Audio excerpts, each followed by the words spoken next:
Hey, speaking of Knowles, I have to talk about this story from Manchester, England, where some clown in the Manchester Art Museum there wanted to take this painting down, and they actually got it taken down. Do we have the image of this painting? This is Hylas and the Nymphs.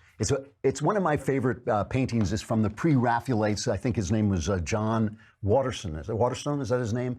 And yeah, Waterhouse. Sorry, John Waterhouse. The Pre-Raphaelites are some of my favorite painters because what they did was they saw abstraction and impressionism coming, and they said, no, let's go back to Raphael. Let's go back to pre-Raphael, and they started to paint these very, very beautiful, very lush images of mythology and religion, and they're really just spectacular. And this one is Hylas and the Nymphs. Hylas was actually Hercules' toy boy.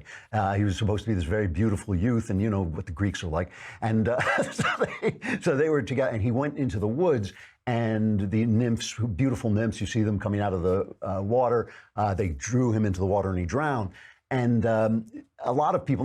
several people have asked me whether this was the inspiration for the scene in Another Kingdom, starring Michael Knowles, where Austin is in fact led off by nymphs, and he has a much different experience with the nymphs. And the answer is yes, it is. This is what inspired that scene. It is a beautiful painting that's in my head a lot, like all of the Pre-Raphaelites. And I did want to capture some of that Pre-Raphaelite beauty of mythology and everything. So if you are listening to Another Kingdom and you haven't come up to that scene yet, or you remember the scene where Austin meets the nymphs in the wood, that this is in fact the inspiration for it. At least let's say it was what was in my mind as I was describing the scene. Didn't work out so well for Hylas, works out great for Austin. So you can listen to Another Kingdom. All right.